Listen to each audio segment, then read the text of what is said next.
হুজুর গাউসে পাকের মা কোরআন তেলাওয়াতে মাশগুল। হঠাৎ করে দেখা যায় এই ভিক্ষুক ঘরের দরজার নক করা ভাঙতেছে বাড়ির ভিতরে ঢোকার জন্য। এমন সময় গাউসে পাকের মা টপ টপ করে চোখের পানি ছাইরা তিনি কান্না কইরা বলতেছেন, আল্লাহ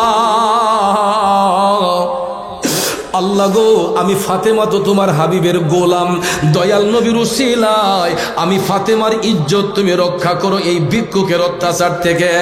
এই কথাটা বলতে না বলতে আমার আল্লাহর কাছে গাউসে পাকের মায়ের ডাকটা কবুল হয়ে গেছে। সাথে সাথে আল্লাহ রাব্বুল আলামিন হুজুর গাউসে পাকের রুহটাকে আমার আল্লাহ মায়ের গর্ভ থেকে বের কইরা এই রুহটাকে আমার আল্লাহ বাগের সুরত ধারণ করাইয়া দিছে। আমার আল্লাহ চাইলে পারে কি পারে না? রুহু দেওয়ার মালিক কে? রুহু বের করার মালিক কে? রুহু কোন দিকে আসে কেউ দেখেনি, রুহু কোন দিকে বের হয় কেউ দেখেনি। চিন্তা করে দেখেন এটা কোন দিকে আসে কোন দিকে যায়।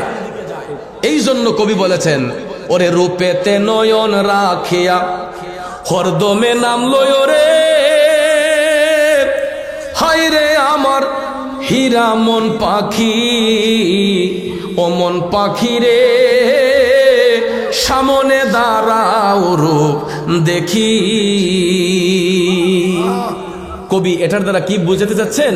এই পাখি দ্বারা কবি বুঝাইছেন রুহুটারে, যে রূপেতে নয়ন রাখিয়া, নয়ন মানে চোখ, রূপেতে নয়ন রাখিয়া হরদমে নাম লৌরে। কার নাম লইবেন? আল্লাহর নাম লৌরে। হাই রে আমার হীরামন পাখি, এই হীরামন পাখি বলা হয়েছে রুহুটারে। হাই রে আমার হীরামন পাখি, ও মন পাখি রে সামনে দাঁড়াও রূপ দেখি। যে একবার তুমি দাঁড়াও না, তুমি কেমন আমি দেখতাম, কারণ রুহুরে তো কেউ দেখে না, রুহুর ধরনটা কেমন। কবি এটাই বললেন যে ও মন পাখি রে সামনে দাঁড়াও রূপ দেখি, তোমার রূপটা কেমন আমি তো জানি না, কারণ রুহুটা সৃষ্টি করেছেন কে? রুহুর সৃষ্টিকারী আমার আল্লাহ। এটা কোন দিকে বান্দার ভিতরে ঢুকে কোন দিকে বের হয় এটা কেউ পৃথিবীর কেউ বলতে পারবে না। যদি বলতে পারতো তাহলে তো সে নিজেই খোদা হয়ে যাইত। কথা কোন ঠিক না ঠিক? এই জন্য আমার ভাইয়েরা, আল্লাহ চাইলে রুহু বের করতে পারেন, আল্লাহ চাইলে রুহু আবার পুনরায় ভিতরে দিতে পারেন। গাউসে পাকে রুহুটারে আমার আল্লাহ মায়ের গর্ভ থেকে বের করাইয়া বাগের সুরত ধারণ করাইয়া ভিক্ষুকরে যখন একটা থাবা মারাইছে গো, এই ভিক্ষুকে একটা দৌড় এখান থেকে পলায়ন করছে। ভাইয়ার আমার বন্ধুরা আমার, গাউসে পাকের মায়ের ইজ্জত রক্ষা হয়ে গেছে। আবার আল্লাহ তাআলা গাউসে পাকের রুহুটাকে মায়ের গর্ভে দান কইরা দিছে। এখন এই রুহুটা যে গাউসে পাকের প্রমাণ দিয়েছেন আমার গাউসে পাক নিজে। বাহাজাতুল আসরার কিতাব প্রমাণ করছে গো, 10 মাস 10 দিন পার হবার পরে হুজুর গাউসে পাক আব্দুল কাদের জিলানী আল গিলানী আল বাগদাদি 470 খ্রিস্টাব্দের পহেলা রমজানে যখন এই পৃথিবীর মধ্যে গাউসে পাক শুক্রবার দিনে জন্মগ্রহণ করলেন। আমার গাউসে পাক আগমন করার পরে গো কি বলবো, দেখেন গাউসে পাকের জন্মটা একটা কারামত। তিনি যেদিন জন্মগ্রহণ করেছিলেন ওই দিন বাগদাদের জমিনে কোনো নারী শিশু জন্মগ্রহণ করছে না। প্রত্যেকটা সন্তান ছেলে সন্তান, এবং শুধু ছেলে সন্তানই নয়, প্রত্যেকটা ছেলে সন্তানরে আমার আল্লাহ ওলি বানাই দিছে। এটাও গাউসে পাকের কারামত। তারপরে ভাইয়ার আমার, গাউসে পাকের বয়স যখন বাড়তে লাগলো, দিন যায় রাত যায়, দিন যায় রাত যায়, যাইতে যাইতে যাইতে গো হুজুর গাউসে পাকের বয়স যখন 2 থেকে 2.5 বৎসর হলো। সাধারণত এই বছরের বাচ্চারা মায়ের স্তন থেকে দুধ পান করে, 2-2.5 বছর পর্যন্ত বাচ্চারা মায়ের দুধ খায়। কথা কোন ঠিক না? গাউসে পাক আব্দুল কাদের জিলানীর বয়স 2 থেকে 2.5 বছর। মা উম্মুল খায়ের ফাতেমা সাংসারিক কাজ করতেছেন, মা উম্মুল খায়ের ফাতেমা সাংসারিক কাজ করতেছেন। হঠাৎ করে গাউসে পাক মায়ের পিছনে খেলাধুলা করতেছেন, হাঁটাচলা করতেছেন। এমন সময় দেখা যায় গাউসে পাক যখন দৌড়াদৌড়ি করতেছেন, মায়ের কাজের মধ্যে একটু ব্যাঘাত ঘটছে। হঠাৎ করে গাউসে পাকের মা গাউসে পাককে একটা ধমক মারছেন, হে আব্দুল কাদের চুপ করো, তুমি বেশি যন্ত্রণা করতেছো। আল্লাহু আকবার। গাউসে পাকের মা একটা ধমক মারলেন গাউসে পাকে, যে আব্দুল কাদের তুমি চুপ করো, বেশি ডিস্টার্ব করতেছো।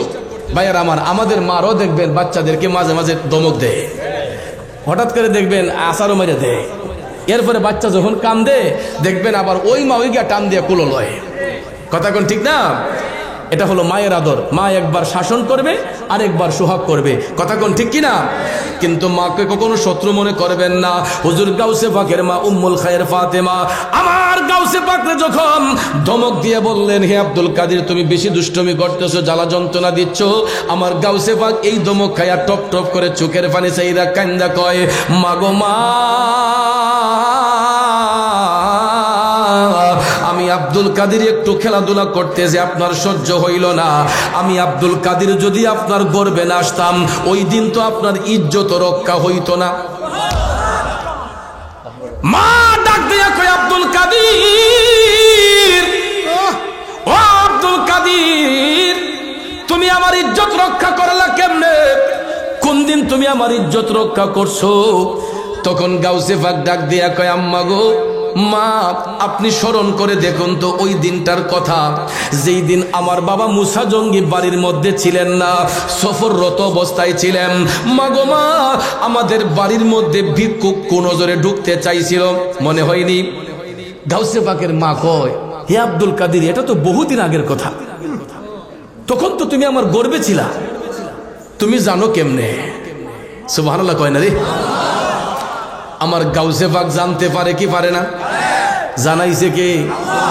বন্ধুরা আমার, বাবাজিরা গো, গাউসে পাক ডাক দিয়া কয়, মাগো মা, আপনি এই মুসিবতের মধ্যে পইরা যেই নবীর উসিলা দিয়া মহান আল্লাহরে ডাক দিছিলেন, আমারে আল্লাহ তাআলা ওই নবীর মহব্বতেই জানাইয়া দিছে। আব্দুল কাদের এটা কেমনে? তখন গাউসে পাক ডাক দিয়া কয়, মা, আপনি স্মরণ করে দেখুন, ভিক্ষুক যখন আপনার ইজ্জত নষ্ট করার জন্য দরজা ভাঙ্গার চেষ্টা করছিল, মাগো, আপনি তখন ঘরের ভিতর থেকে আমার আল্লাহরে ডাক দিয়ে কইতেন, আল্লাহ, দয়াল নবীর উসিলায় আমি ফাতেমার ইজ্জত রক্ষা করো, বাড়ির মধ্যে কোনো পুরুষ লোক নাই। মা কয়, হ, আমি কইছিলাম তুই কথা। আব্দুল কাদের, তুমি জানো কেমনে? গাউসে পাক কয়, মা, আমারে জানাইছে আল্লাহ, আপনার এই ডাকের মধ্যে এই কথাটা একটু রং ছিল আম্মা। আপনি যে বলেছিলেন বাড়িতে পুরুষ লোক নাই, এই কথাটা আপনার রং ছিল। মাগো, পুরুষ লোক আমি আব্দুল কাদের এই বাড়িতে ছিলাম, যদি আমার বডিটা ছিল না, আমার জিসিম ছিল না, কিন্তু আমার রুহুটা ওই বাড়ির মধ্যে ছিল। আরো জোরে কন্যা সুবহানাল্লাহ। अरे बदलो मेरी भी तकदीर, बदलो मेरी भी तकदीर, गौसुल आजम दोस्तों गिर सुन लो ए पीरों के पीर, गौसुल आजम दोस्तों गिर सुन लो ए पीरों के पीर, गौसुल आजम दोस्तों गिर। কষ্ট হচ্ছে আমার বাবাজিরা। গাউসে পাক ডাক দিয়া কয়, মাগো মা, ও দরদি মা, ভিক্ষুক যখন আপনার ইজ্জত নষ্ট করতে চাইছিল, আপনি যখন আল্লাহরে ডাক দিছিলেন, ওই ডাকটারে আমার আল্লাহ কবুল কইরা প্রমাণ করছে, বাড়ির মধ্যে পুরুষ আমি আব্দুল কাদের ছিলাম, যদি আমার বডি ছিল না, আমার রুহুটা ছিল গো মা। আল্লাহ তাআলা আপনার গর্ভ থেকে আমি আব্দুল কাদেরের রুহুটাকে বের করে দিয়া এই রুহুটারে আল্লাহ বাগের সুরত ধারণ করাইয়া দিছে। তখন মায়ের মনে হইল যে আসলে তো ঠিক, আমি তো তখন দেখেছিলাম কোথা থেকে যেন একটা বাঘ আইসা ভিক্ষুকের থাবা দিয়া আবার মুহূর্তের মধ্যে উদয় হয়ে গেছে। গাউসে পাক ডাক দিয়া কয়, মা, ওই রুহটাই ছিল আপনার সন্তান আমি আব্দুল কাদের জিলানী। আরো জোরে জোরে কন্যা সুবহানাল্লাহ। এই জন্য আশিক কয়, গাউসুল আজম লাসানি আব্দুল কাদের জিলানী, গাউসুল আজম লাসানি আব্দুল কাদের জিলানী। ভণ্ডরা করুক যতই ভণ্ডামি, শত্রুরা করুক যতই দুশমনি, তুমি গাউসুল আজম লাসানি হে আব্দুল কাদের জিলানী, হে আব্দুল কাদের জিলানী। গাউসুল আজম লাসানি আব্দুল কাদের জিলানী, গাউসুল আজম লাসানি আব্দুল কাদের জিলানী। খারাপ লাগতেছে আমার বাবাজিরা, বন্ধুরে, রাত কি রাত চলে যাবে, আমার গাউসে পাকের কারামত বইলা শেষ করা যাবে না। এ বন্ধুরা আমার, বাবাজিরা দেখেন, গাউসে পাক মায়ের গর্ভে থাকা অবস্থায় কারামতের অধিকারী, দুনিয়াতে আসার পরে শিশুকালে আমার গাউসে পাকের কারামতের অধিকারী, আমার গাউসে পাক কিশোর বয়সে কারামতের অধিকারী, যৌবন বয়সে কারামতের অধিকারী, বৃদ্ধকালে গাউসে পাক কারামতের অধিকারী, দুনিয়া ছেড়ে কবর দেশে গিয়াও আমার গাউসে পাক কারামতের অধিকারী। কথা কোন ঠিক কিনা? আব্বাজি আমার গাউসে পাক কেমন গাউসে পাক, বাহাজাতুল আসরার কিতাবে এটাও প্রমাণ করছে। আমরা অনেক সময় রুগী দেখতে যাই না? রুগী দেখতে যাওয়া এটা সুন্নত। আমার রসুল বলছেন, কোনো মানুষ যদি অসুস্থ হয়, রোগ ব্যাধিতে আক্রান্ত হয়, তোমরা পবিত্রতা হাসিল করে রুগীর পাশে গিয়া তাকে সান্ত্বনা দেও। এটা মনে রাখবেন, রুগী দেখতে যদি কেউ যান, ওযু করে যাবেন, এটা নবীর সুন্নত। রসুল বলছেন তোমরা পবিত্রতা অর্জন করো, আত্মহুরু শাত্রুল ঈমান, পবিত্রতা হইছে ঈমানের অঙ্গ।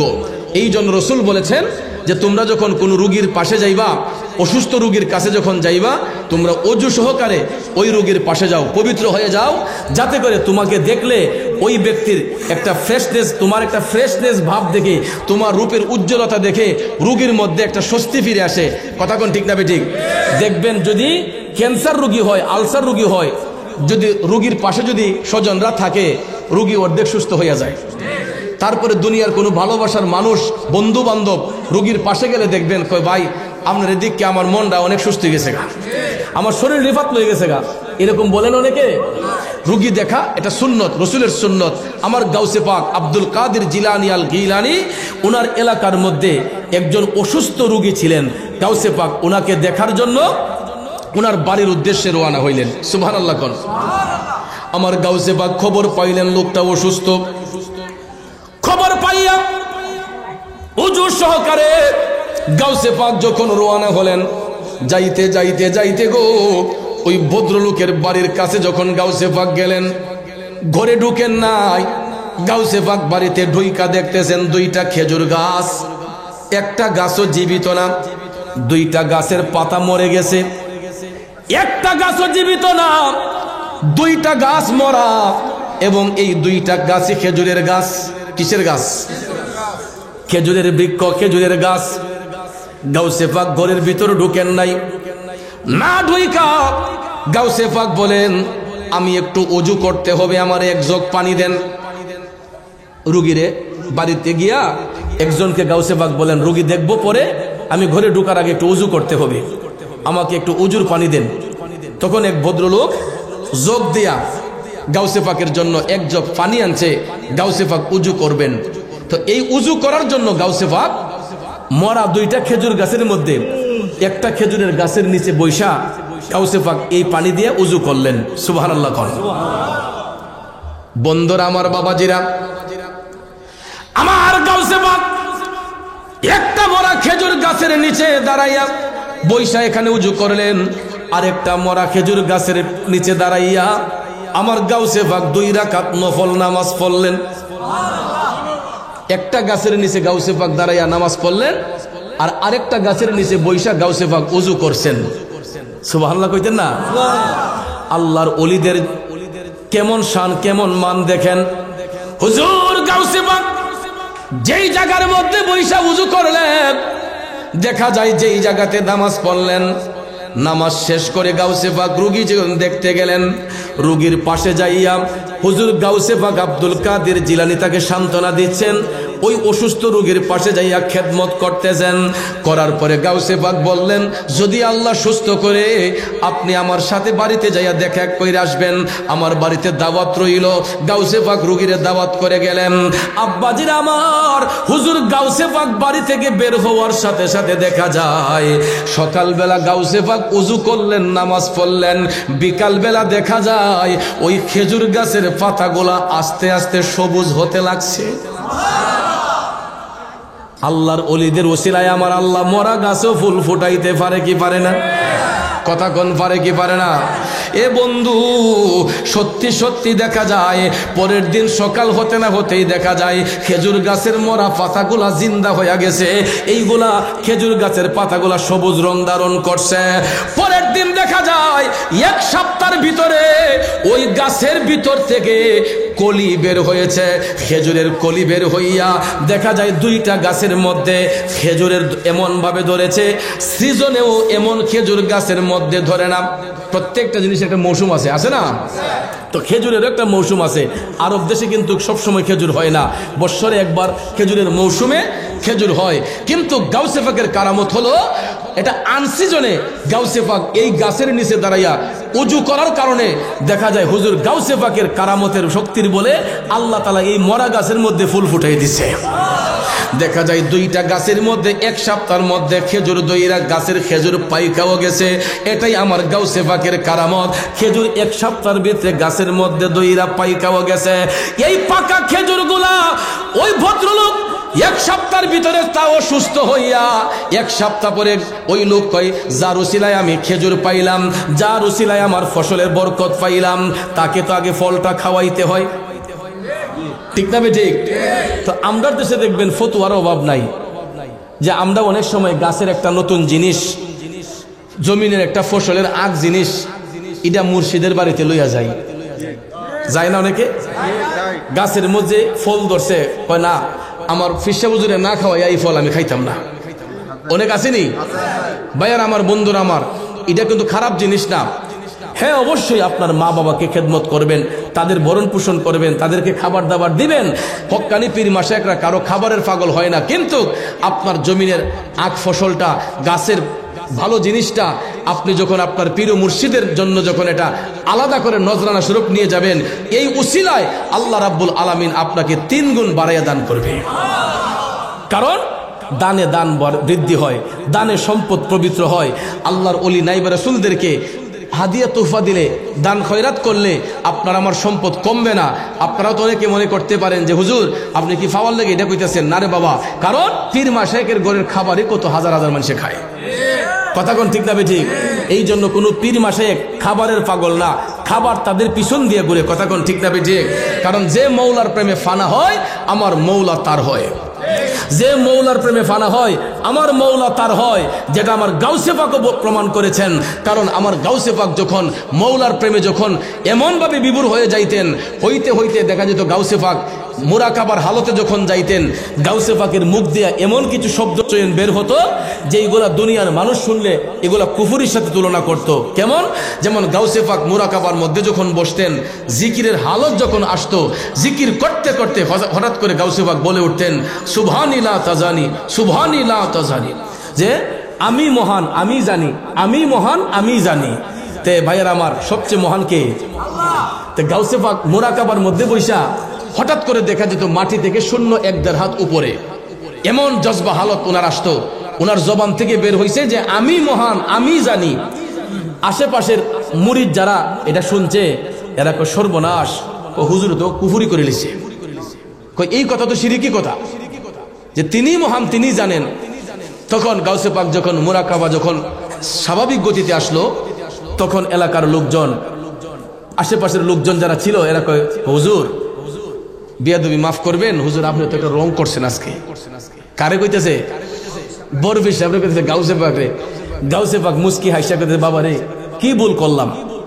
হুজুর আজকে আপনি মুরাকাবার মধ্যে বৈশা আপনি বলছেন যে সুবহানি লা তাজানি, যে আপনি মহান আপনি জানেন, আপনি মহান আপনি সবকিছু জানেন। গাউসে পাক সাইডে লেছে, এটা তো কুফরি কথা। গাউসে পাক কয়, বাবা রে এটা তো কুফরি কথা, এটা শিরকি কথা। কারণ এটা তো যার মুখ দিয়ে অবশ্যই এটা শিরিক হয়ে গেছে। কারণ আল্লাহ সবকিছু জানেন, তিনি সবকিছুর মালিক। আমি আব্দুল কাদের যদি বইলা থাকি যে আমি মহান আমি জানি, তাইলে তো এটা শিরিক হয়ে গেছে। শিরিক গুনার শাস্তি কি? কল্লা আলগা করে দেওয়া। শিরিক গুনার শাস্তি কি? গলা কর্তন করে দেওয়া, তাকে দেহ থেকে কেল্লা আলাদা করে দেওয়া শিরিক গুনার শাস্তি। তখন গাউসে পাক মুরিদদেরকে বললেন, বাবা আমি যদি আজকের পরে আর কোনোবার শিরিক করি, তাইলে তোমাদেরকে আমি পারমিশন দিলাম, তোমরা তরবারি দিয়ে আমার কেল্লাটা আলগা করে দিবা। মুরিদরা এটা শুনলো, শোনার পরে এরা তো ভাবছে যে বরফ হিসাবে দাঁড়িয়ে কইতো না, গাউসে পাকের মুখ দিয়ে আর ইডে আসতো না। তখন এরা অনুমতি পাইছে। গাউসে পাক বলছেন, আবার যদি কোনোদিন আমি এরকম বক্তব্য আমার মুখ দিয়ে আসে, তোমরা আমার কেল্লাটা আলাদা করে দিবা। সত্যি সত্যি দেখা যায় আবার পরের দিন গাউসে পাক মুরাকাবার মধ্যে বসলেন। ওরে মুরাকাবাই মুশাহেদায় যদি আমল করো, বর্জক ধ্যানে চাইলে মিলে মুর্শিদের দরবার রে, গহিনে ডুবিয়া নামাজ পড়ো, নামাজ পড়ো রে, গহিনে ডুবিয়া নামাজ পড়ো। আল্লাহর ওলিরা তো মানুষের দেখাইবার জন্য বন্দেগী করে না, আল্লাহর ওলিরা ফানাফিল্লার জগতে যায় আমার মওলারে খুশি করে। বন্ধুরে, আমার গাউসে পাক দেখা যায় সত্যি সত্যি আবার পুনরায় তিনি মুরাকাবার মধ্যে বৈশা, আবার যখন মুরাকাবার হালতে যখন গাউসে পাকের মধ্যে জালালিয়ত আসলো, তিনি আবারও বলতেছেন, আমি মহান, আমি জানি, সুবহানিল্লাহ তাজানি, আমি মহান, আমি জানি। এই কথা যখন গাউসে পাক বলতেছে, মুরিদরা তো আশেপাশে বসা, এরা হাতের মধ্যে তরবারি নিয়া এরা কই এখন কেল্লা আলাদা করে দেব, কারণ তিনি আবারও পুনরায় শিরিক করছে। কইরা যখন গাউসে পাকের কেল্লা মুবারকের মধ্যে যখন তরবারি দিয়ে আঘাত করতে গেছে, এখন দেখা যায় ঘরের চতুর্দিয়ালে শুধু আব্দুল কাদের জিলানী। ডান দিকে সেদ দিলে বাম দিকে আব্দুল কাদের, বাম দিকে সেদ দিলে ডান দিকে আব্দুল কাদের, সামন দিকে সেদ দিলে পিছনের দেয়ালে আব্দুল কাদের, পিছনের দেয়ালে সেদ দিলে দেখা যায় সামনের দেয়ালে আব্দুল কাদের জিলানী। যদি কন্যা সুবহানাল্লাহ। বিষয়টা কি? এরা কই কিরে, ঘরের চতুর্দিয়ালে দিকে গাউসে পাকের ছবি, আব্দুল কাদের জিলানীর ছবি। মুরাকাবা যখন শেষ করলেন, মুরাকাবা যখন শেষ করলেন, শেষ করার পরে ভাইয়ার আমার গাউসে পাক স্বাভাবিক গতিতে যখন আসলেন, মুরিদদেরকে বলছেন যে বাবাজি, আজকে কি আমার জবান থেকে এমন কোন কুফরি কথা আসছে? মুরিদরা কয় হুজুর আইছে তো। গাউসে পাক কয় তোমরা কি তা করছো? সেদ দিছো না, তরবারি দিয়ে আমাকে আঘাত করছো না? হুজুর করছি তো। পরে হুজুর যেই দিক দিয়ে আপনার কূপ দেই এর উল্টা দিকে দিকে আপনার ছবি, যেই দিকে সেদ দেই এর উপর দিকে দিকে আপনার ছবি। মোট কথা ঘরের চতুর্দিয়ালে শুধু আব্দুল কাদের জিলানী। গাউসে পাক কই এটা বিষয়টা কিতা? সুবহানাল্লাহ কন্যা। ওহন মুরিদরা আর চুপ করে বই রইছে, ওহন আর কিছু কয় না। এরা যখন চুপ করে বই রইছে তখন গাউসে পাক কয় বাবাজি কিছু বলবো? এরা কয় হুজুর বলেন। গাউসে পাক কয় বাবা রে, যারা মৌলার প্রেমে ফানা হয়ে যায়, মৌলা তার হয়ে যায়। আমি আব্দুল কাদেরের জবানের কথা না এটা, আমি যখন মৌলার প্রেমে বিভোর হয়ে গেছি, মৌলা আমি আব্দুল কাদেরের মধ্যে চলে আসছে। কারণ কুলুবুল মুমিনিন আরশুল্লাহ, মুমিনের কাল্পটাই হচ্ছে আমার আল্লাহর আরশ। কথা কোন ঠিক না বেঠিক? এই জন্য ওই কাল্পটাকে পরিষ্কার রাখতে হবে। কাল্পটাকে জিন্দা যদি করতে হয়, বেশি বেশি করে আল্লাহর ইসমে জাতের জিকির দিয়ে কালবের মধ্যে আঘাত করতে হয়। প্রত্যেকটা মানুষের বাম স্তনের 2 আঙ্গুল নিচে একটা কাল্ব আছে, এটারে বলা হয় লাতিফায়ে কাল্ব। কি বলা হয়? লতিফায়ে কাল্ব। এটা জন্মের পরে আয়নার মতো পরিষ্কার থাকে।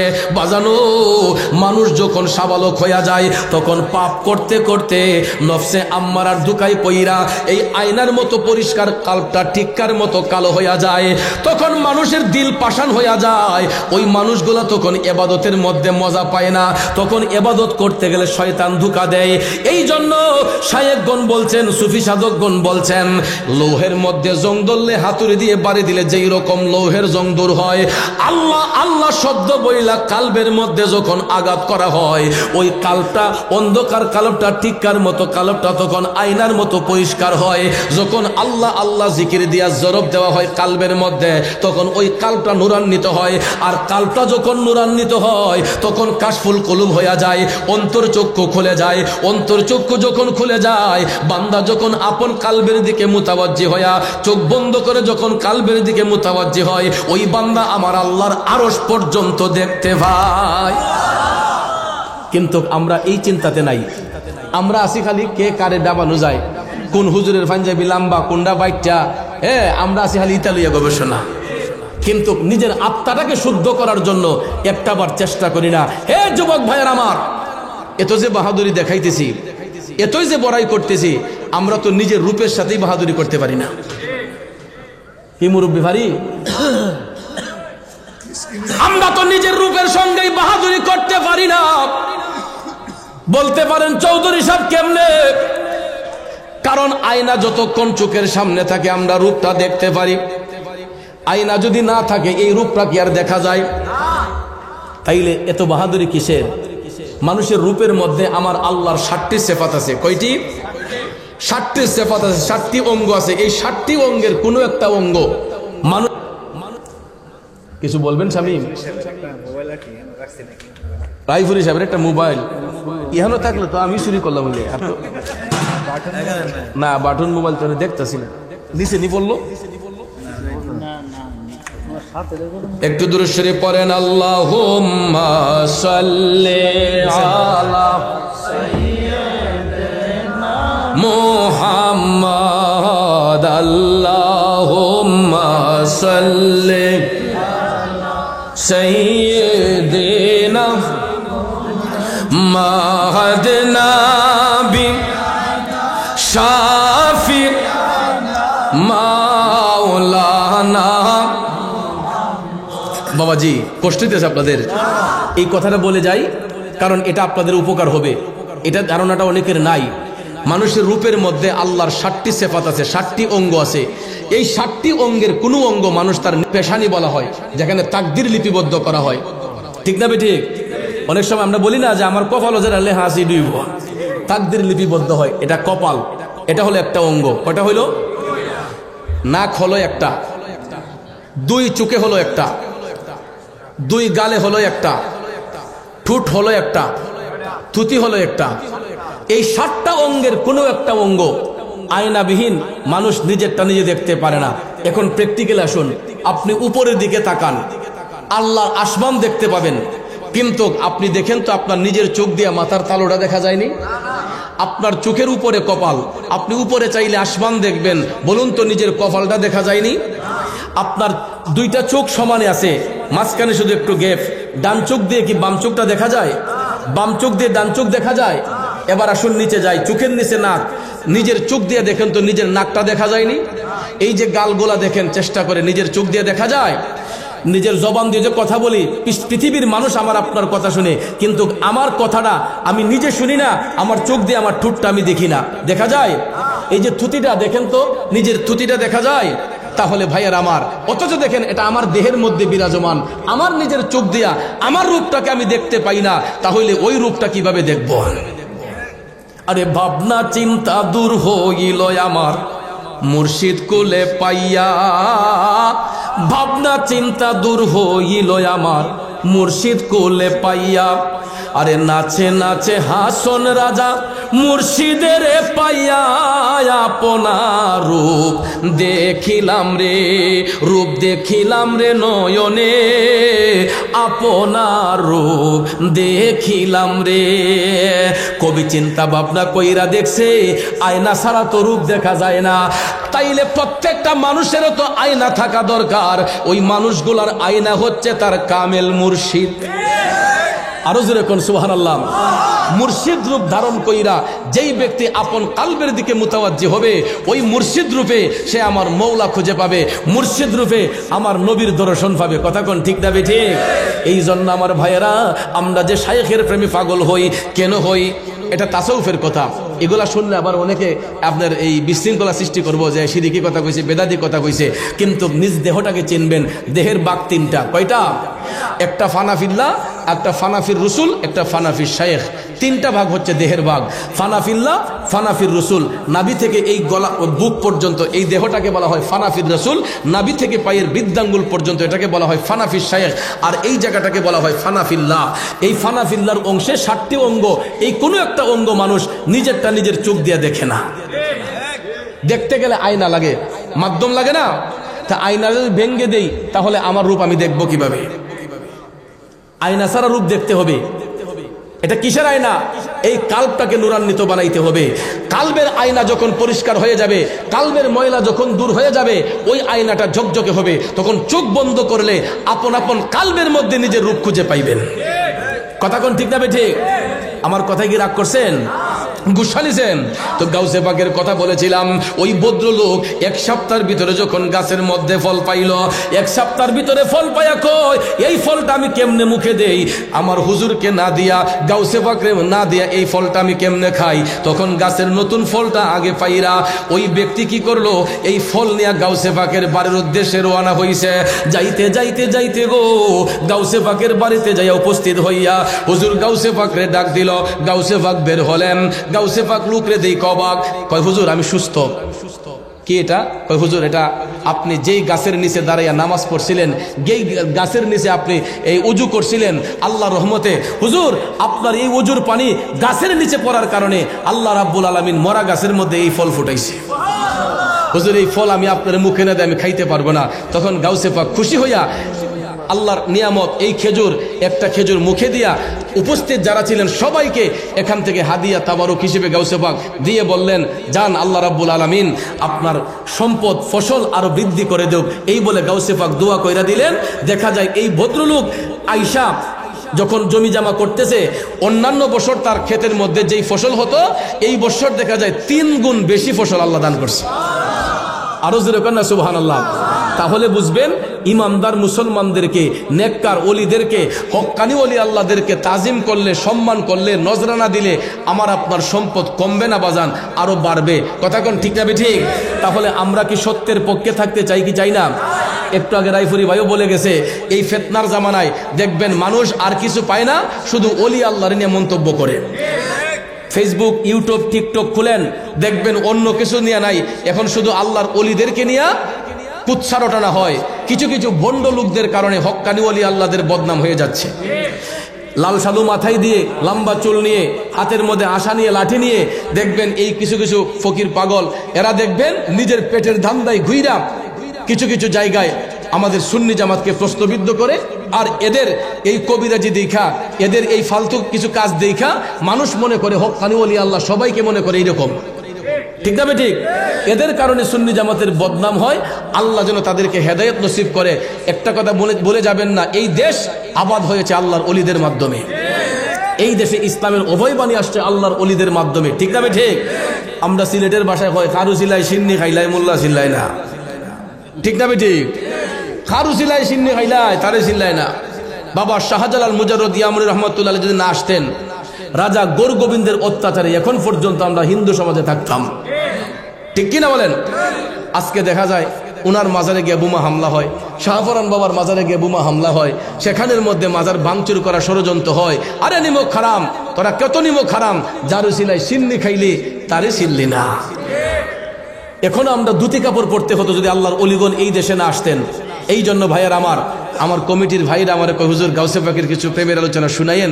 আমাদের এলাকার মানুষ তরিকত প্রেমিক মানুষ, প্রসঙ্গ আজকে অন্যদিকে ছিল, কিন্তু আমি এদের আবদারে ছেলেগুলার দিকে অনেক ভালো লাগছে। প্রত্যেকটা ছেলে এরা আদব এবং নমনীয়তা, শালীনতায় ভরপুর। কমিটির প্রত্যেকটা ছেলেদেরকে আমার অত্যন্ত ভালো লাগছে। এরা যেই সুন্দর মেহমানদারি করছে ঘরের ভিতরে, মাশাআল্লাহ, আমি অত্যন্ত খুশি তাদের উপরে। নিজেরা সার্ভিস কইরা আমারে খাওয়াইছে। হুজুর আমরা নিজেরা খাবার দিয়া গরম করে নিয়ে আসছে। মহিলারা তো প্যান্ডেলে চলে আসছে, খাবারগুলা নিজেরা হাতে এরা ছেলেরা গরম কইরা আইনা আমাকে খাওয়াইছে। আমি মন থেকে দোয়া করি, যেই মহব্বতে এই মেহমানদারিটা করছে, নবীর মহব্বতে, এবং এত সুন্দর একটা আয়োজন করছে, আসলে এটা প্রশংসনীয়। এরা যে একটা প্যান্ডেল করছে, যে একটা আয়োজন করছে, এটা রুচির প্রমাণ হয়, সুরুচির প্রমাণ হয়। ঠিক না ঠিক? এদের রুচি যে আসলেই ভালো, এবং এরা যে খাসল খাস মদিনাওয়ালার প্রেমিক, এই আয়োজনে এটা ফুটাই উঠছে। কারণ এরা ইচ্ছে করলে নর্মালি একটা প্যান্ডেল করতে পারতো না, হালকা কিছু ফুল দিয়া যে কোনো সুরত কইরা দিলাইও। কিন্তু ভাইয়ার আমার, এই ছেলেগুলা আসলেই মদিনাওয়ালার প্রেমিক। আর এই প্রেমের বাগান সাজানোর উসিলায় আল্লাহ যেন প্রত্যেকটা যুবকের অন্তর যেন আমার নবীর প্রেম দিয়ে সাজাইয়ে দেয়। তবে একটা কথা বলবো, সুন্নি জামাতকে কলঙ্কিত করবেন না। হাটে থাকেন, ঘাটে থাকেন, যেখানে থাকেন, যে অবস্থায় থাকেন, ওক্ত মোতাবেক নামাজটা পড়বেন, নামাজটা ছাড়বেন না। আব্বা, যুবক ভাই, আমি জোর হাত করে বলবো, নামাজটা ছাড়বেন না। নামাজটা 5 ওয়াক্ত পড়বেন, হালাল রিজিক খাওয়ার চেষ্টা করবেন। প্রয়োজন হলে 3 বেলা না খাইয়া 1 বেলা খাইমু। এরপরে আমাদের খাবারটা যাতে হালাল হয়। আর প্রত্যেকটা খাবার মুখে দেওয়ার সময় বিসমিল্লাহি ওয়া আলা বারাকাতিল্লাহ মনে থাকবে। আমরা যখন ভাত খাইতে বসবো, আল্লাহুম্মা বারিক লানা ফীমা রাযাকতানা ওয়া কিনা আযাবান নার, এই দোয়াটা পাঠ করব খাবারের পূর্বে। তারপরে খাবার যখন সামনে আসবে আমরা বিসমিল্লাহি ওয়া আলা বারাকাতিল্লাহ, আপনি যেই কোনো খাবার খান, একটা ফল খান, যাই খান, ভাত খান, সবজি খান, যেই কিছু খান, বিসমিল্লাহি ওয়া আলা বারাকাতিল্লাহ এটা বলে যখন খাবার মুখে দিবেন, অনেক সময় দেখবেন ভাতের নলা মুখে দিলে আমরা প্রত্যেকটা মুহূর্তে মুহূর্তে হা করতে হয়, ঠিক না? তো অনেক সময় শয়তানের প্ররোচনা আমাদের মুখে ঢুকতে পারে। এই জন্য যখন ভাতের নলা মুখে দিবেন, মুখটা হা করতে হয় না, তখন বলবেন ইয়া ওয়াজিদু, ইয়া ওয়াজিদু, এটা মনে রাখবেন, ইয়া ওয়াজিদু। প্রত্যেকটা ভাতের নলা মুখে দিলে নেওয়ার সময় ইয়া ওয়াজিদু এটা বলবেন। আর প্রথমবার যখন খাবার মুখে দেব বিসমিল্লাহি ওয়া আলা বারাকাতিল্লাহ, হ্যাঁ, আল্লাহর রহমতে দেখবেন পেটের মধ্যে ফুড পয়জন হবে না, খাবারের মধ্যে কোনো ভেজাল হবে না। এই শুটকির ভর্তা দিয়ে ভাত খেলেও দেখবেন এই খাবারটার মধ্যে একটা তৃপ্তি আসবে। এই জন্য অনেকে তো দেখবেন কে রাত দোয়া কে ফাও দো, ওহন দেখছি খাবার লিও টিকটক শুরু গেছে গা। আর এগুলা কতগুলা মূর্খ বেয়াদব ইউটিউবার আছে, না জানে পড়াশোনা, না জানে কিছু, ভাবছে যে আমরা যে কোনোভাবে গিয়া একটা অভিনয় কইরা সাইরা দিলে এটার মাঝে মানুষে দেখবো, ভিউয়ার আইব। আমার কাছে এত কষ্ট লাগে, দাড়ি পাইখা গেছে, মরণের কথা চিন্তা করে না। এই মুরব্বী লোকটা দেখা যায় টিকটকের মাঝে গিয়া অভিনয় শুরু করছে। কিরে ভাই, আমরা কি মরণ ডোরাই না?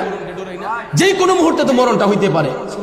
আজকে এই একটু ভিউয়ার্স পাওয়ার জন্য, ফলোয়ার বাড়াইবার জন্য, হারাম পথে ইনকাম করার জন্য আমরা এত নিচে নেমে গেলাম। আমার এত কষ্ট লাগে যে আমরা নিজের রুচির কাছে, এত কষ্ট লাগে যে রুচিগুলা এত নষ্ট হয়ে গেল মানুষের, এত কুরুচিপূর্ণ হয়ে গেল মানুষ এই সমস্ত আজে বাজে এই টিকটকগুলা দেখা, এই স্পটগুলা, এই স্ন্যাপগুলা দেখা দেখা যায় অনেক মানুষগুলা এগুলা হাস্যকরভাবে নিয়ে দেখা যায় এদেরকে এই লাইক কমেন্ট দিয়া এরা ভিউয়ার্স বাড়াই দিছে, কিন্তু এগুলার কারণে সমাজ ধ্বংস হইতেছে, এগুলার কারণে সমাজ নষ্ট হইতেছে। আল্লাহ যেন হেদায়েত নসিব করে, সবাই আমিন কন। এই জন্য আমি যুবক ভাইদেরকে বলবো, আপনারা রাগ করবেন না। আজকে যারা আসছেন অনেক যুবকের মাথায় টুপি নাই, তো আপনারা মাহফিলে আসলে মাহফিলে একটা পরিবেশ নিয়ে আসবেন। মাহফিলে আসলে অজু কইরা, হ্যাঁ আপনার জিন্সের প্যান্ট থাকুক, রাবার স্কিন থাকুক, এটা তো রাবার স্কিন নাকি? এই জন্য আমি বলবো যে আপনি যদি স্টিচ কাপড়ের প্যান্টও পরেন অসুবিধা নাই, আপনি অজু কইরা একটা মাথায় টুপি দিয়ে নবীর বাগানে বসেন। আর চেষ্টা করবেন এই স্টিচ কাপড়গুলা, জিন্সগুলা, এগুলা পরিহার করার চেষ্টা করবেন, কারণ আমরা যুবকরা চাইলে আমাদের সমাজটাকে পরিবর্তন করতে পারি। ভাইয়ের আমার, এই যে জিন্স প্যান্ট, এটা কিন্তু আমাদের উপকার হয় না, অপকার হয়। এটা এক তো আমাদের চামড়ারও ক্ষতি হয়, তারপরে এটার দ্বারা অনেক যুবক ভাইরা বৈশা ইস্তেঞ্জা করতে পারে না, অনেক ভাই বৈশা ইস্তেঞ্জা করতে পারে না। এই জন্য আমি যুবকদেরকে আমি বিনয় করে বলবো, বিনয়ের সহিত বলবো, আমি বন্ধুত্বের দাবি নিয়ে, যে আপনারা কখনো রাস্তাঘাটে দাঁড়াইয়া প্রস্রাব করবেন না, দাঁড়াইয়া প্রস্রাব করবেন না, দাঁড়াইয়া প্রস্রাব করবেন না। যুবক, এখন হয়তো আপনার শরীরে শক্তি আছে, আপনার শরীরে বাহাদুরি আছে, কিন্তু একটাবার ভুলে যাবেন না, এই শক্তিটা কিন্তু আমার আল্লাহ দিয়েছেন। হাদিস শরীফ বলছে যে দাঁড়াইয়া যারা প্রস্রাব করে এদের কিডনিতে সমস্যা হয়। প্রস্রাব করলে দেখবেন একটা শেষ টাইমে একটা শরীরের প্রতি একটা প্রেশার আসে, ঠিক না? এই প্রেশারটা গিয়ে কোমরের মধ্যে কিডনিতে গিয়ে ধাক্কা লাগে। এই জন্য দাঁড়াইয়া প্রস্রাব করলে আমাদের কিডনি ড্যামেজ হয়ে যায়। অনেক সময় দেখবেন অনেক যুবক ভাইদের অল্প বয়সে বিদেশে গিয়েছে বা যে কোনো জায়গায় গিয়েছে, কিডনিতে সমস্যা ধরা পড়ছে, ডায়ালিসিস করতে হয়, আছে না এরকম? এই জন্য আমি যুবক ভাইদেরকে বলবো, চেষ্টা করবেন, একবারে তো পারবেন না, আপনি জিন্স প্যান্টটা পরিহার করে লুজ কাপড় পরিধান করবেন, যেটা পরে ইস্তেঞ্জা করা যায় বৈশা, ইবাদত করা যায় আরামে, এবং চলাফেরাটাও আরামে করা যায়, ঠিক কিনা বলেন? আপনি দেখবেন একটা গেঞ্জি পরা, জিন্স প্যান্ট পরা যখন এক জায়গায় বসবেন, তখন পিছন দিয়ে দেখবেন এটা কোমরের নিচে কাপড়, ওই প্যান্টটা চলে যায়। তখন অনেক যুবক ভাইরা বন্ধু মহলে গেলে দেখবেন এটা নিয়ে মজা করে। কিন্তু আপনি যখন একটা লুজ কাপড় যখন পরবেন, একটা ট্রাউজার যখন পরবেন, তখন দেখবেন আপনি বসলেও আপনার কোমরের জায়গাটা নিচ দিয়ে নামবে না। কথা কোন ঠিক না ঠিক? পাছার দিকে নামবে না। এই জন্য চেষ্টা করবেন জিন্সটা পরিহার করা, যদিও স্টিচ কাপড় পরি, কিন্তু এগুলা দিয়ে বৈশা ইস্তেঞ্জা করা কষ্ট হয়। প্রস্রাবের ফুটা যদি কাপড়ে পইরা যায়, আমাদের কাপড়টা নাপাক হয়, তখন তো আপনি বলেন ইচ্ছে করলে কি এই কাপড় দিয়ে নামাজ পড়া যাবে? আত্মহুরু শাত্রুল ইমান, পবিত্রতা ইমানের অঙ্গ। এই জন্য সবসময় ঢিলাঢালা কাপড় পরিধান করব। আর আমরা যেখানে মসজিদ পাবো সেখানে আমরা উজু করে নামাজের জন্য প্রিপারেশন নেব। ঠিক আছে, অনেক জায়গায় দেখবেন বদ আকিদা ইমাম। এখন বদ আকিদা ইমামের পিছনে ইক্তেদা করবেন কিভাবে? নিজের কাছে বেমানান হয় যে ওয়াহাবি আকিদা, খারেজি আকিদা, এবারের পিছিয়ে ইবাদত করবো কিভাবে, নামাজ পড়বো কিভাবে, অসুবিধা নাই। আমার আল্লাহ হযরত শিক্ষা দিয়েছেন যে অজু করে আপনি যখন দাঁড়িয়ে যাবেন আপনি ইক্তেদাইতু বিহাজাল ইমাম কইয়েন না, শুধু মুতাওয়াজ্জিহান ইলা জিহাতিল কাবাতিশ শরীফাতি আল্লাহু আকবার করে দাঁড়ায় যাবেন। আল্লাহ হযরত বলেন যেই ব্যক্তি জামাতের সহিত গিয়া ইক্তেদা করলো কিন্তু ইমাম বদ আকীদা, ইক্তেদাইতু বিহাজাল ইমাম যদি নাও বলে ইনশাআল্লাহ ওই ব্যক্তি জামাতের সওয়াবই পাবে, জামাতের সওয়াবই পাবে, কারণ সে তো বদ আকীদার ইমাম। কথা কোন ঠিক কিনা? এই জন্য যুবক ভাই, মসজিদ আল্লাহর ঘর, যে কোনটা ওয়াহাবি মসজিদ, কোনটা সুন্নি মসজিদ, কোনটা খারিজি মসজিদ, এটা খুঁজবেন না। আল্লাহর ঘর সবার জন্য সমান, ঠিক না ঠিক? কিন্তু আমরা ইক্তেদা করার বেলায় আমরা দেখব তার আকীদা সহি আছে কিনা, সহি আকীদা দেখে আমরা ইক্তেদা করব। তাই বলে মসজিদে যাওয়া বাদ দেওয়া যাবে না, অবশ্যই মসজিদমুখী হতে হবে, 5 ওয়াক্ত নামাজ পড়তে হবে। আল্লাহ রাব্বুল আলামিন যেন আমি সহ আমাদের সবাইকে যেন দিনদার, মুত্তাকি, ইমানদার, পরহেজগার, নামাজি হিসেবে যেন কবুল করেন, আমরা সবাই বলি আমিন। আর যুবক ভাইদেরকে আমি বলবো, যারা এখন 15-20 বছরের যুবক, তোমরা কিন্তু আমাদের সন্তানের মতন, আমাদের বয়সটা কম না, আমি 40 পার হয়ে গেছে। 22 বছর আগে থেকে ওয়াজের মাঠে আছি ইনশাল্লাহ। তো 22 বছর আগে থেকে যদি ওয়াজের মাঠে হই, তাহলে এখন যেই ছেলেগুলা 22 বছরের, এগুলো তো আমার তাদের জন্মের আগে থেকে আলোচনার মাঠে, ঠিক না? তো অনেক সময় দেখা যায় আলেম ওলামা রাস্তাঘাটে দেখলে অনেকে টিটকারি মাঝে মজা নেই, এগুলা করলে এগুলা মানুষ পরিবারের ব্যাকগ্রাউন্ড নিয়ে কথা বলে যে তার বংশটা মনে এরকম খারাপ বংশ। এই জন্য নিজের চলার কারণে, যে কোনো জায়গা নিজের চলার কারণে, ব্যবহারের কারণে যাতে আমাদের মা বাপ তুলে কেউ আমাদের বংশ পরিচয় নিয়ে যাতে কেউ কথা না বলে, রাস্তাঘাটে চলবেন, রাস্তার হক আদায় করে চলতে হবে। রাস্তার কিন্তু হক আছে, আপনি যে রাস্তাঘাটে হাঁটবেন যে কোনোভাবে হাঁটতে পারবেন না। রাস্তায় হাঁটার সময় আপনার দ্বারা যাতে কোনো মানুষের কষ্ট না হয়, আমার আপনার দ্বারা যাতে কোনো মানুষের কষ্ট না হয়, এটাও বিবেচনা করে হাঁটতে হবে। এই জন্য ভাইয়ার আমার, আমরা রাস্তার হক আদায় করব, রাস্তায় চলাফেরা করলো শালীনভাবে চলবো। আল্লাহ রাব্বুল আলামিন যেন প্রত্যেকটা যুবক ভাইদেরকে এবং আমাদেরকে মদিনাওয়ালার প্রেমিক হিসেবে কবুল করেন, আমরা সবাই বলি আমিন। আসুন আমরা মায়ার নবীকে সালাম দিয়ে একটু মিলাদে কিয়াম করে আমরা একটু জিক্রে সামা করব, তারপর ইনশাআল্লাহ মুনাজাত হবে। মুনাজাত শেষে আমার ভাইয়ের আপনাদের জন্য তাবারুকের ব্যবস্থা করেছে, সবাই তাবারুক গ্রহণ করবেন। ফেরেশতোं की सलामी देने वाले फौज पढ़ते थे सैयदा हजरत माँ आमिना, सुनते थे तो आवाज आती थी या नबी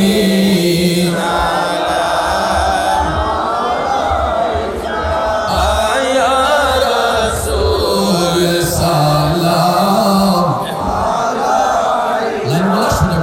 या हबीब सलाम अलैका सलावतुल्लाह ओ नबीजी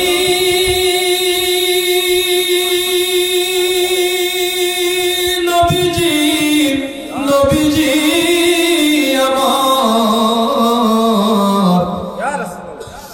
हश्र में जब ही फुकरना आगे मुश्किल हो जीना, पर होने को करीना हो अता शाही मदीना या नबी सलाम आया रसूल सलाम अलैका आया हबीब सलाम अलैका सलावतुल्लाह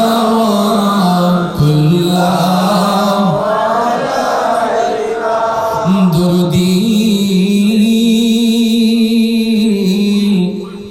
या रसूल अल्लाह। नबीजी गो ओगो मायार नबीजी আমার কালেমায় পড়ি আপনার নাম, আজানি শুনি আপনার নাম, নামাজে আপনাকে সালাম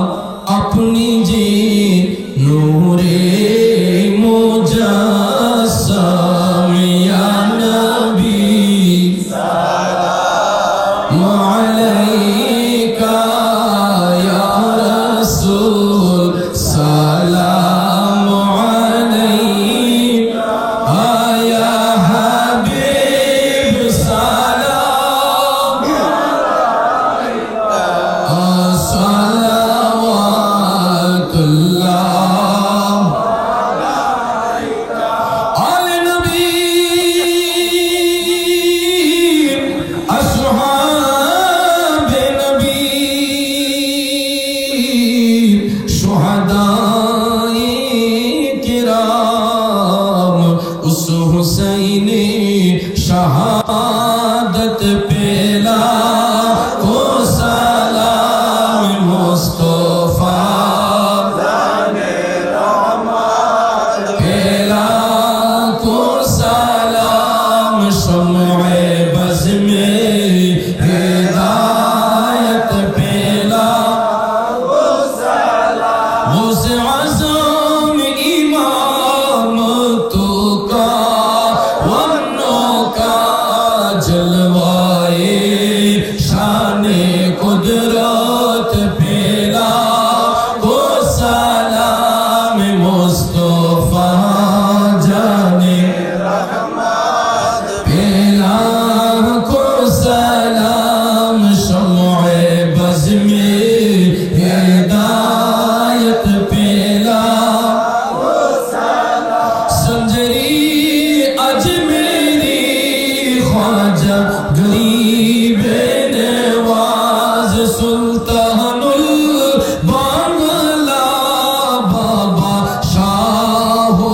जलाल सुल्तानुल औलिया बाबा शाहो पुरान मुश्किल कुशा हाजत रवा 360 औलिया सैयदी हज़रते ज़रज़र मुर्शिद क़िबला शाहनशाहे बेलायत पेला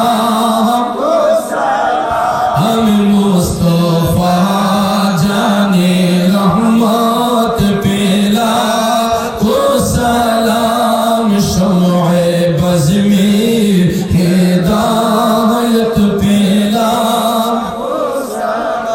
अस्सलामई मी मुहावो मी मुदल अस्सलामई बेनदीरो बेमिसाल या इलाही सदक़ाए आले रसूल ये सलामी आज़िज़ाना आशिकाना हम गुलामाना हो कबूल मदीने के चांद हजारों सलाम मदीने के चांद लाखों सलाम मदीने के चांद करोड़ों सलाम मदीने के चांद बेहद सलाम ला इलाहा जोरे जोरे ला इलाहा एक साथ ला इलाहा माशाल्लाह ला इलाहा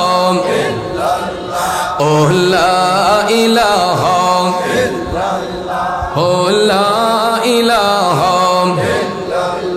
ला इलाहा इल्लल्लाहु मुहम्मदुर रसूलुल्लाह सल्लल्लाहु अलैहि वसल्लम सबाई आदবের সহিত তাজিমের সহিত ইসমে জাত আল্লাহ আল্লাহ আল্লাহ আল্লাহ আল্লাহ আল্লাহ আল্লাহ আল্লাহ আই মোহাম্মদ কমলি वाला आई रे আমার বুকে আয় आई मोहम्मद मदीना वाला आई रे আমার বুকে আয় ডাকে যে তোর পাগলেরা কান্দে রে তোর আশিকেরা শান্তি দে মোর কলি যায় आई मोहम्मद कमली वाला आई रे আমার বুকে আয় अल्लाह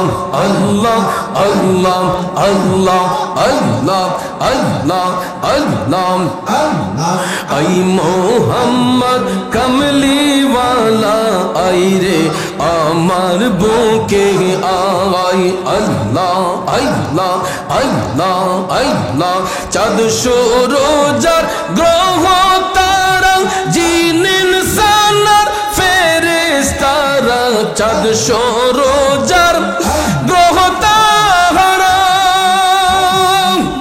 জিন ইনসান আর ফেরেশতারা দিন রজনী গাইছে তারা দিন রজনী গাইছে তারা ফুল তুলে দিতে গোলাই আই মোহাম্মদ কমলিওয়ালা আই রে আমার বুকে I Allah Allah Allah Allah Allah Allah Allah I Mohammad মদিনাওয়ালা আই রে আমার বুকে আই আল্লাহ আল্লাহ আল্লাহ আল্লাহ ফকির দরবেশ বাদশাহ ওলি মওলার জিকির করে সবই ফকির দরবেশ বাদশাহ ওলি মওলার জিকির করে সবই কাঁদে লইয়া বিকার ঝুলি কান্দে নিরালা আই মোহাম্মদ কমলিওয়ালা আই রে আমার বুকে আই আই মোহাম্মদ কমলিওয়ালা আই রে আমার বুকে আই কাঁদে যে তোর আশিকেরা কান্দে রে তোর প্রেমিকেরা কাঁদতে দিতে গোলাই আই মোহাম্মদ কমলিওয়ালা আই আমার বুকে আই আল্লাহ আল্লাহ আল্লাহ আল্লাহ আল্লাহ আল্লাহ আল্লাহ নবী বিনে আপন কে হো না আই গো মুমিন ভাই নবী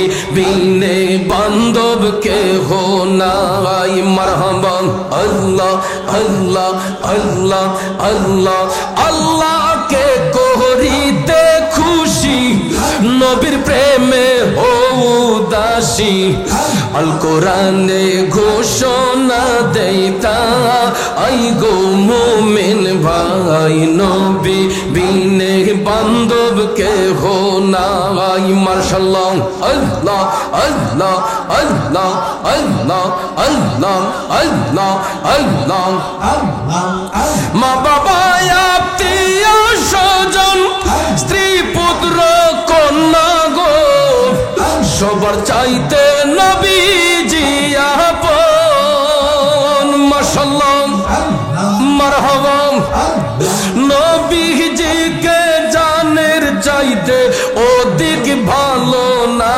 বাসিলে হাদিসে কই তাহারি মান্না আই গো মুমিন ভাই নবী বিনে বান্ধব কে হো না আই মাশাআল্লাহ আল্লাহ আল্লাহ আল্লাহ আল্লাহ আল্লাহ আল্লাহ নবী বিনে আপন কে হো না আই গো মুমিন ভাই নবী বিনে বান্ধব কে হো না আই মাশাআল্লাহ আল্লাহ আল্লাহ আল্লাহ আল্লাহ আল্লাহ আল্লাহ আল্লাহ আল্লাহ আল্লাহ আল্লাহ মন কান্দে একবার যেতে সোনার মদিনা মন কান্দে একবার যেতে সোনার মদিনা কি করে যাই কিভাবে যাই কি